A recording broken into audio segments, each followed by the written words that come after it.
Les cars scolaires transportent chaque année des dizaines de milliers d'élèves dans toute la France. Malheureusement, seuls 10% des collégiens et des lycéens aujourd'hui portent leur ceinture de sécurité alors que c'est une obligation.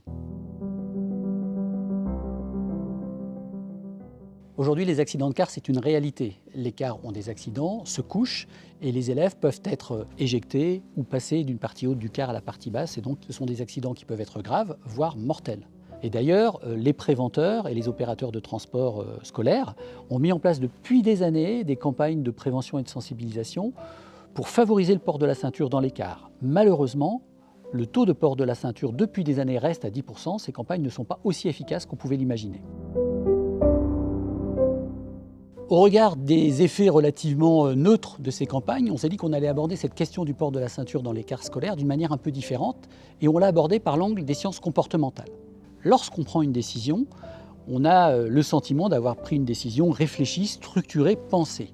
Nos décisions sont influencées par un certain nombre d'éléments qui nous environnent et qui vont nous pousser à aller vers tel ou tel choix. Cet environnement, ça provoque ce qu'on appelle des biais cognitifs qui vont inconsciemment nous conduire à prendre certaines décisions. Ces biais cognitifs sont parfaitement rationnels, on peut les analyser, on peut les étudier et on peut agir sur nos comportements en utilisant ces sciences comportementales. C'est ce qu'on fait avec un objet de communication qui s'appelle le nudge, qui est le fruit de ces sciences comportementales et auquel vous allez être exposé et qui va vous pousser à orienter ou à guider vos choix d'une manière favorable, en l'occurrence là pour sauver des vies ou pour éviter des accidents. L'idée du projet, c'est d'utiliser ces biais cognitifs, ces sciences comportementales, pour essayer de favoriser le port de la ceinture, c'est-à-dire de pousser à prendre des décisions favorables à la sécurité et à la survie des plus jeunes. Alors sur ce projet, on a travaillé avec 3 interlocuteurs, un expert des sciences comportementales, la BVA Nudge Unit, une grande entreprise opérateur de transport, Keolis, et une association qui travaille depuis des années autour du transport scolaire et de la sécurité dans les transports scolaires, l'ANATEP.